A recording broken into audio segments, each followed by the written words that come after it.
అట్లయితే మొదటిగా ఎలా చేయకూడదు, అసలు ప్రార్థన ఎలా చేయకూడదు అన్నది మనము ముందు ధ్యానించుకున్నట్లయితే, మరి యోహాను సువార్త 9వ అధ్యాయము, యోహాను సువార్త 9వ అధ్యాయము 31వ వచనము.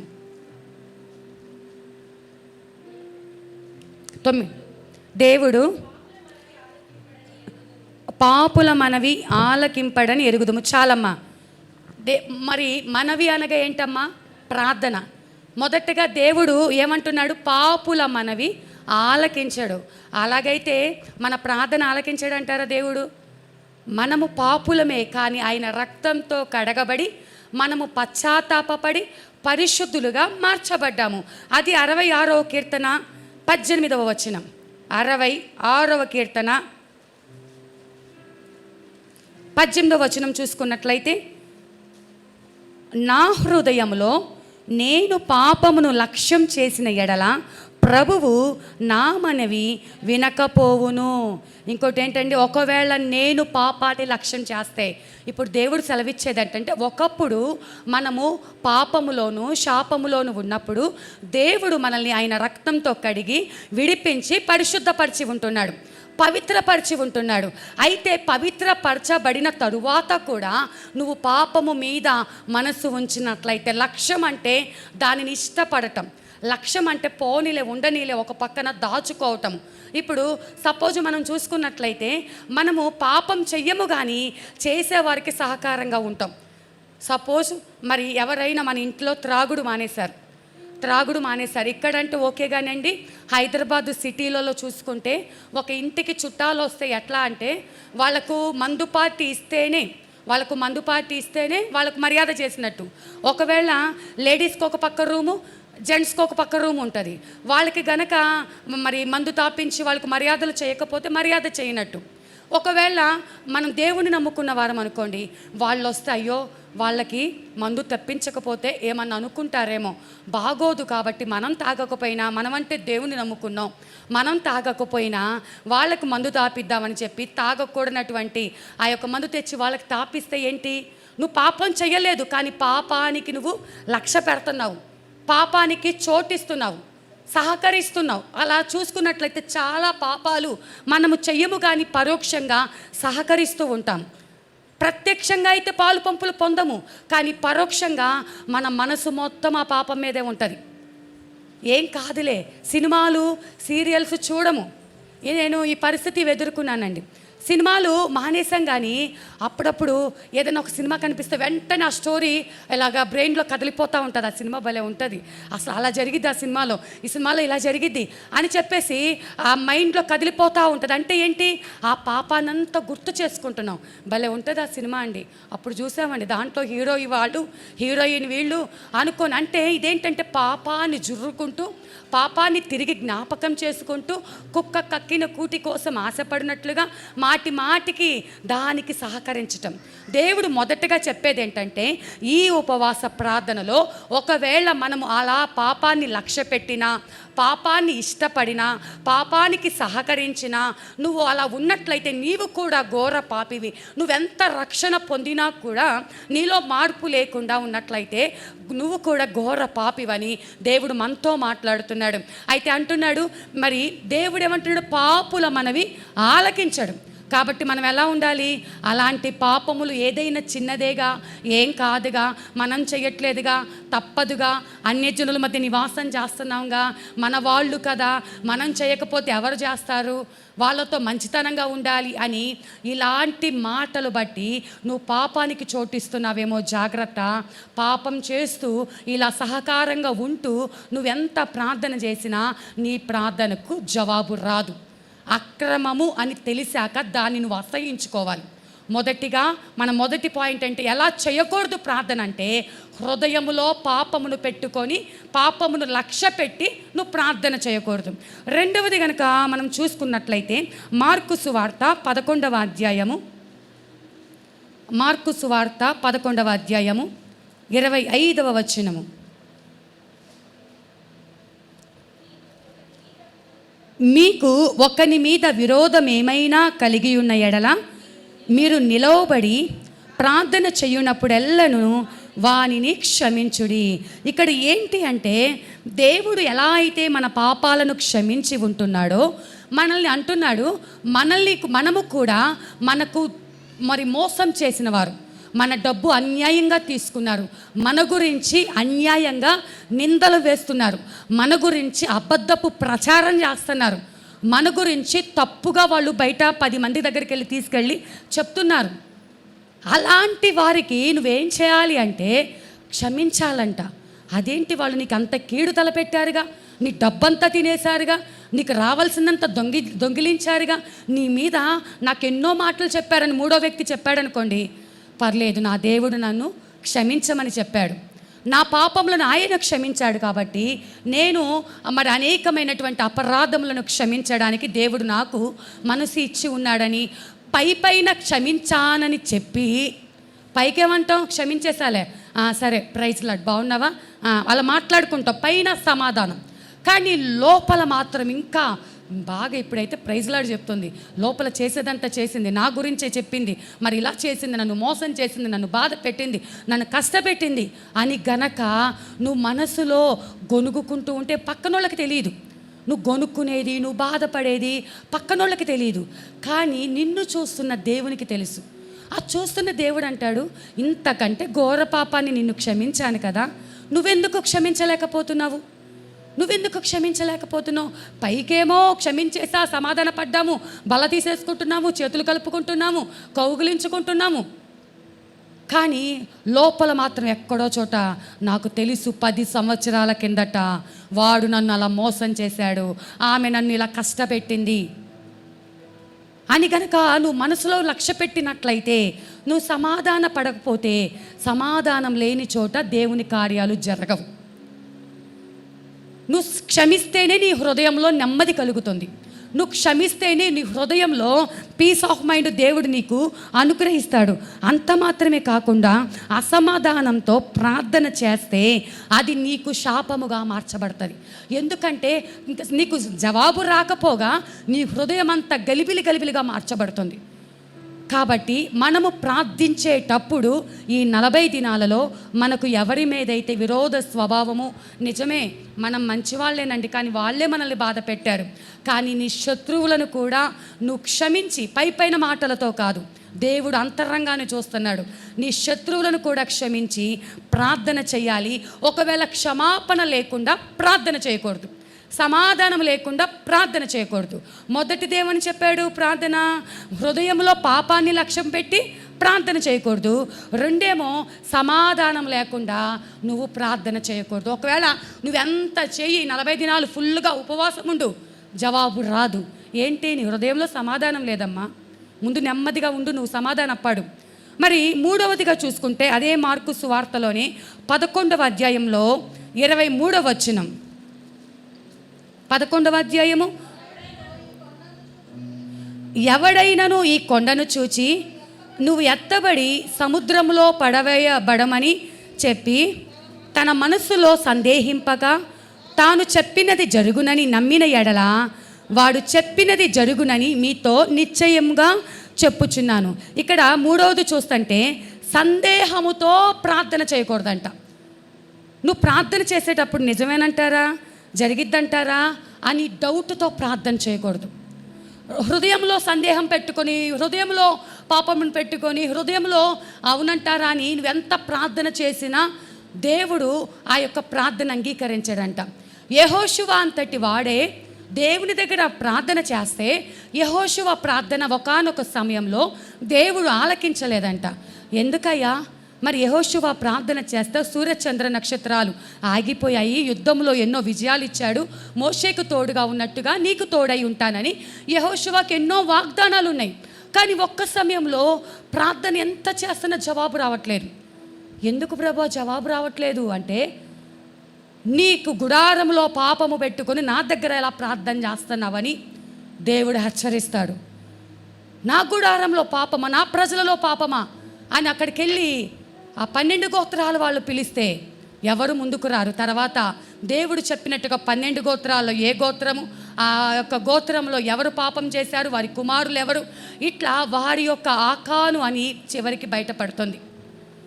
ఆ గుడారంలో పాపం ఉన్నందుకు ఎంత ప్రార్థన చేసినా జవాబు రాలేదంట. గుడారము అనగా అక్కడ గుడారంలో పాపం ఉంటే విజయం రాలేదు. ఇక్కడ గుడారం అంటే ఏంటి అంటే మన శరీరం. నీ శరీరంలో అపనమ్మకం, అవిశ్వాసం, సందేహం, లేకపోతే దాచుకోకూడనివి దాచుకుంటూ, ఉంచుకోకూడనివి ఉంచుకుంటూ నువ్వు ఇటు రీతిగా ముందుకు నడిచినట్లయితే జవాబు రాదు. అక్కడ యెహోషువేమో గుండెలు బాదుకొని ఏడుస్తున్నాడు, ఇక్కడేమో జవాబు రావట్లే. దేవుడు నేను జవాబు ఇవ్వను పో అంటున్నాడు. అయ్యా ఎందుకయ్యా నువ్వు సహాయం రాకపోతే ఈ ప్రజల్ని నేను ఎలా తీసుకెళ్ళాలి ప్రభువా, ఎందుకు మాకు ఇంతమంది హతమైపోయారు ప్రభువా అని అంటే, అయితే నీ గుడారంలో పాపం ఉంది దాన్ని తీసివేసుకో అన్నప్పుడు ఆకాను కుటుంబము బయటపడతారు. దేవుడు చేసే కార్యం ఖచ్చితంగా మన జీవితంలో ఆయన చేయటానికి సిద్ధంగా ఉన్నాడు. మన శరీరంలో ఎలాంటి సందేహాన్ని నువ్వు ఉంచుకోవడానికి వీల్లేదు. అదేం పెద్ద పాపం కాదు. దేవుడు చేయగలడంటారా? అంత కెపాసిటీ ఉందా? ఏదో 10,000 అప్పు అయితే తీర్చగలడు కానీ 10 లక్షల అప్పు తీర్చగలడా? ఏదో జ్వరం అయితే తగ్గించగలడు కానీ క్యాన్సర్ రోగం తగ్గించగలడా? అసలు HIV రోగం అంటండి, దీనికి మందే లేదు. మరి దేవుడి వల్ల ఏమవుతుంది? అలాంటి వాడా మన దేవుడు? మన దేవుడు భూత భవిష్యత్తు వర్తమాన కాలములు ఎరిగిన దేవుడు. ఆయన వైద్యులకే పరమ వైద్యుడు. నీ శరీరంలో ఉన్న బలహీనత ఏదైనా, వ్యాధి ఏదైనా, డాక్టర్లు ఎన్ని చెప్పినా నువ్వు బ్రతకవు అన్నా, నువ్వు బ్రతికినంతకాలం మందులు వాడాలి అన్నా, నీ నరాలు ఇలా అయిపోయాయి. ఆ లెక్కనైతే మీ ఎదురుగా నిలబడినటువంటి నేను 20 సంవత్సరాల క్రితం చనిపోవలసిన దానను డాక్టర్లు చెప్పిన మాట ప్రకారం. కానీ 20 సంవత్సరాలు దేవుడు ఆయన రెక్కల క్రింద భద్రపరచి సజీవంగా మీ ఎదుట నిలబెట్టి ఉంటున్నాడు. హల్లెలూయా. డాక్టర్ల మాటను బట్టి కాదు, నువ్వు నమ్మితే, సందేహించొద్దు. నువ్వు నమ్మితే దేవుడు కార్యాన్ని చూస్తావు. నువ్వు నమ్మితే నీ యొక్క శ్రమ ఆశీర్వాదంగా మార్చబడుతుంది. నువ్వు సందేహం పెట్టుకొని నాది అవుతుందంటారా, కాదంటారా, జరిగిద్దంటారా, ఉపవాసం ఉండొచ్చు అంటారా, మందిరానికి వెళ్ళినంత మాత్రాన అయిపోతుందంటారా, అవిశ్వాసముతో ఉండద్దు. ఇక్కడ వ్రాయబడి ఉన్నటువంటి మాట మార్కు సువార్త 11:23లో మనం చదువుకున్నాం కదండి. మరి ఎవడైనను ఈ కొండను చూచి నువ్వెత్తబడి సముద్రంలో పడవేయబడమని చెప్పి తన మనసులో సందేహింపక తాను చెప్పినది జరుగునని నమ్మిన ఎడల వాడు చెప్పినది జరుగునని మీతో నిశ్చయముగా చెప్పుచున్నాను. ఒక్కటే ఖచ్చితంగా, ఇదిగో ఈ కొండను తీసి నేను సముద్రంలో వేస్తున్నాను అని నువ్వు విశ్వాసంతో సందేహించుకు చెప్పు. ఖచ్చితంగా ఒకరోజు అలాగే జరిగిందంటండి. ఒక విశ్వాసి అంటండి, మరి ఆవగింజంత విశ్వాసం ఉంటే నువ్వు మరి సముద్రమును సైతము కొండను సైతం సముద్రంలో పడవేయబడుతుందని చెప్పేసి మాట ఉంది కదా. అయ్యా నేనైతే నమ్ముతున్నాను, నేను ఖచ్చితంగా నేను నమ్మాను. ఇదిగో మా ఇంటి ఎదురుగా వాళ్ళవి చుట్టూ కూడా కొండలు ఉంటాయంటండి. మరి ఈ కొండ నువ్వు తీసి పక్కన వేయాలి. నేను విశ్వాసంతో ఖచ్చితంగా నువ్వు కొండను తొలగిస్తావని విశ్వాసంతో అడుగుతున్నా. అప్పటికి ఇప్పటికీ మారని దేవుడు నువ్వైతే, ఏసయ్యా ఈ కొండను తీసి నువ్వు సముద్రంలో పడే, ఏసయ్యా ఈ కొండను తీసి అవతల పడే, ఈ కొండను నాకు అడ్డు తొలగించు, నా ఇంటి ఎదురుగా ఉన్న ఈ కొండను తొలగించు. కట్టుకున్నదే ఇల్లు కొండల మధ్యలో, కానీ ఆమె దేవుణ్ణి పరీక్షిస్తుంది. దేవుణ్ణి ఆమె మరి అడగాలని కోరుకుంటుంది. మరి ఎందు నిమిత్తమో ఆమె ఆ ఆశను బట్టి అడుగుతుందో తెలియదు. విడువక ఒక టైం పెట్టుకుందంట. ఇదిగో నేను కరెక్ట్గా 1 నెల రోజులు ప్రార్థన చేస్తాను, ఈ 1 నెల రోజుల లోపల ఈ కొండ నా ఇంటి ముందు నుంచి తొలగించబడితే అప్పుడు నేను నమ్ముతున్నా ఖచ్చితంగా నువ్వు తొలగిస్తావని, నేను ఇంకా నీ శక్తిని పరిపూర్ణంగా నమ్ముతాను అని చెప్పి ఒక దేవునితో ఒక మాట వడంబడిక చేసుకుందంట. మీరు చెప్పండి, కొండలో ఎవరన్నా పక్కకు పడేయగలరా? కొండ పక్కకు పడేయగలరా? ఇంటి ముందున్న కొండ తీసి పక్కన ఎలా పడేస్తారు? ఆయన విశ్వాసం గురించి ఆ మాట చెప్పాడు. సరే, విశ్వాసం గురించి చెప్పిన ఆమెలో ఉన్న విశ్వాసమును బట్టి మొదటి రోజు, 2వ రోజు, 3వ రోజు విడిచిపెట్టక భర్త వెళ్ళిపోతున్నాడంట, ఆమె ప్రార్థన చేస్తుందంట. భర్త వెళ్తున్నాడు, ఆమె ఈ కొండ తీసి పక్కన వేయాలి, కొండ నా ఇంటి ముందు తొలగించబడాలి, ఈ కొండ తొలగించబడాలని ప్రార్థన చేస్తుందంట. సడన్గా చివరి రోజు వచ్చేసరికి పెద్ద పెద్ద మిషన్స్ వచ్చి కొండను పగలగొడతా ఉన్నాయంట. హల్లెలూయా. ఎందుకో తెలుసా? ఆ యొక్క కొండను తొలగించి గవర్నమెంట్ వారు అక్కడ ఏదో రోడ్డు కోసము మరి ఆ కొండ అడ్డుగా ఉందని చెప్పి గవర్నమెంట్ నుంచి ఏదో ఒక ఆర్డర్ వచ్చిందంట. ఈ మామూలుగా అయితే ఎవరు కొండను తొలగించారు, కానీ గవర్నమెంట్ చేతులు అయితే అది ఉంది. ఈమె ఎట్టి రీతిగా అయితే ప్రార్థన చేసిందో అట్టి రీతిగాని ఈమె ఇంటి ఎదురుగా ఆ కొండను తొలగించి గవర్నమెంట్ పనులు చేయడానికి దేవుడు కృప చూపించాడు. ఏదో కేవలము ఏదో మాటలు చెప్పుకోవడానికి లేఖనాలలో రాయబడలేదండి. నీలో విశ్వాసం ఉంటే ఖచ్చితంగా అప్పటికి ఇప్పటికీ మారని దేవుడు కార్యాలు చేయటానికి ఆయన సిద్ధంగా ఉన్నాడు. ఇప్పుడు ఈ 40 దినపు ఉపవాస ప్రార్థనలో ఈ మొదటి దినము నీ సమస్య ఏదైతే ఉందో మీ యొక్క ప్రార్థనా బుక్లో రాసి పెట్టుకోండి, మీ బైబిల్లో రాసి పెట్టుకోండి. ఇదిగో నా సమస్య ఇది, ఈ 40 దినాలు ముగించే లోపల ఈ కొండ నా ఎదుట నుంచి తొలగించబడాలి. హల్లెలూయా. నువ్వు విశ్వాసంతో సందేహించొద్దు. సందేహం పెట్టుకొని మళ్ళీ జరిగిద్దంటారు, ఇది అయ్యిద్దంటారు అని కాదు. ఖచ్చితముగా నిశ్చయముగా నా దేవుడు ఈ స్థితిని మారుస్తాడని నువ్వు నమ్మి సందేహింపక ప్రార్థన చేయి. నమ్మకంతో నువ్వు ప్రార్థన చేస్తే కార్యాలు జరుగుతాయి. కాబట్టి మూడవది ఏంటిదంటే సందేహించక ప్రార్థన చేయాలి. 4వది చూసుకుంటే లూకాసు వార్త 18వ అధ్యాయము, లూకాసు వార్త 18వ అధ్యాయము మొదటి వచనం చూసుకున్నట్లయితే,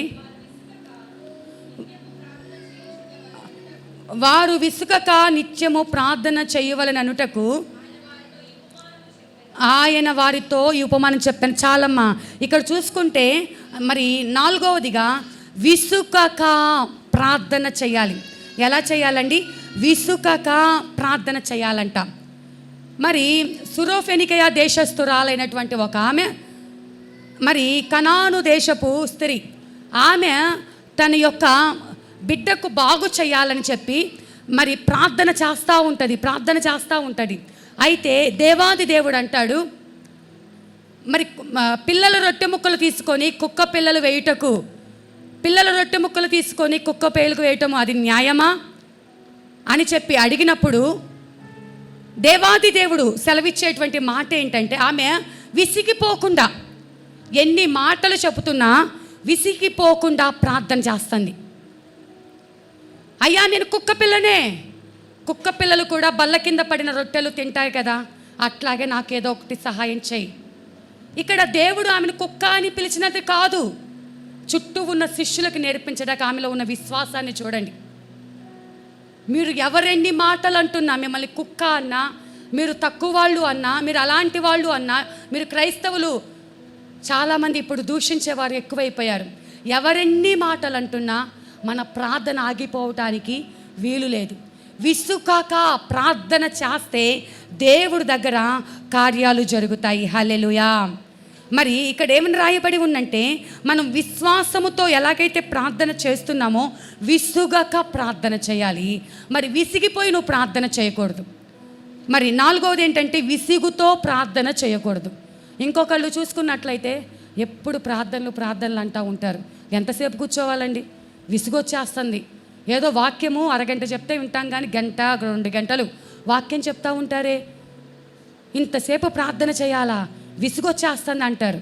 నువ్వు నిజంగా దేవుని ఆత్మతో నింపబడినటువంటి కుమార్తెవైతే, దేవుని ఆత్మతో నింపబడినటువంటి కుమారునివైతే ప్రార్థనలో విసుగు రాదు. నీకు పాటలంటే విసుగు రాదు, వాక్యం అంటే విసుగు రాదు, దేవుడు పని అంటే విసుగు రాదు. నీకు విసుగొచ్చేసి చిరాకు పుట్టేసి కోపం పుట్టేస్తుందా, నీ ప్రార్థన దేవుడు వినటం లేదని అర్థం. నువ్వు దేవునికి యోగ్యంగా, దేవునికి ఇష్టమైనట్టుగా లేవని అర్థం. నిజముగా నీలో దేవుని ఆత్మ ఉంటే విసుగు రాకుండా దేవుడు నీ జీవితంలో కార్యం చేసేంత వరకు కూడా నువ్వు ప్రార్థన చేస్తానే ఉంటావు. ఇంకా చూసుకున్నట్లయితే తర్వాత 5వ విషయం చూసుకుంటే మత్తయి సువార్త 26వ అధ్యాయము, మత్తయి సువార్త 26వ అధ్యాయము 40వ వచనం. ఆయన మరలా శిష్యుల యొద్దకు వచ్చి వారు నిద్రించుట చూచి ఒక్క గడి అయినను నాతో మేల్కొని ఉండలేరా అన్నాడు.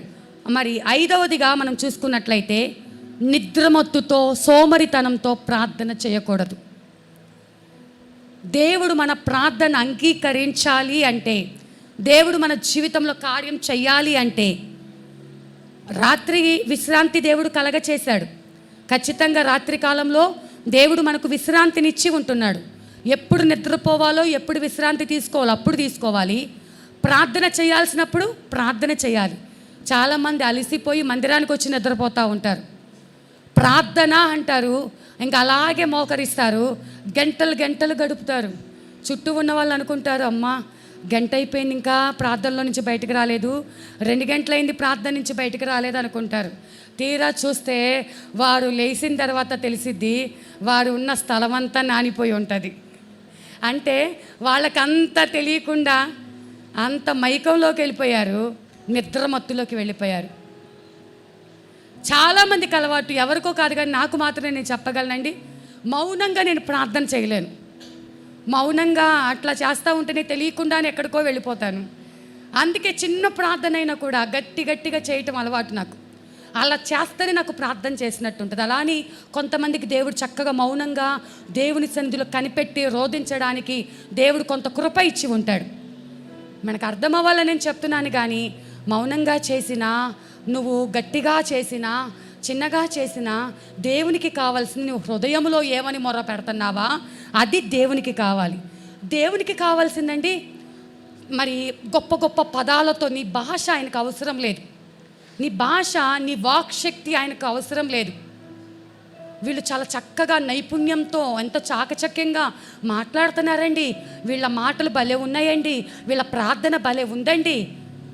లోకంలో ఉన్నవాళ్ళు నీకు మార్కులు వేయటం కోసం కాదు ప్రార్థన. ప్రార్థన అంటే నువ్వు దేవునితో మాట్లాడుకుంటున్నావు, నువ్వు నీ తండ్రితో ఏవో సీక్రెట్స్ చెప్పుకున్నావు, నీ తండ్రికి నీ మాటలు అర్థమైంది, ఆయన మాట నీకు అర్థమైంది, చాలు. ఇంకా మూడో వ్యక్తి ఏమనుకున్నా నీకు పర్లేదు. ఈ ప్రార్థన చేసేటప్పుడు నువ్వు ఎలా చేయాలి అంటే మెలకువ కలిగిన ఆత్మతో దేవుడి కార్యాలు నువ్వు పొందుకోవాలని నిర్లక్ష్య స్వభావాన్ని విడిచిపెట్టి నువ్వు ప్రార్థన చేయాలి. హల్లెలూయా. నిద్రమత్తుతో ప్రార్థన చేయడానికి వీలు లేదు.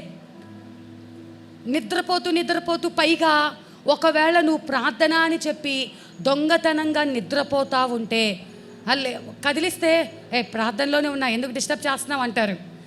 నాకు తెలుసు, నేను విశ్వాసిగా ఉన్నప్పుడు నాతో పాటు మా పక్కన ఉండేవాళ్ళు సౌండ్ వచ్చేది, గుర్ర అని చెప్పి సౌండ్ వచ్చేది. నేను అక్క అని అంటూ ఉండేదాన్ని.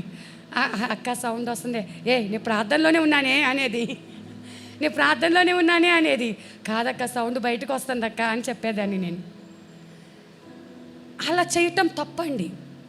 సరే ప్రభువా నన్ను క్షమించిన ఆయన, నా శరీర బలహీనత, ఏదో మందులు వేసుకుంటున్నా, అలిసిపోయానయ్యా, తప్పక నిద్ర వస్తుంది, ఓకే.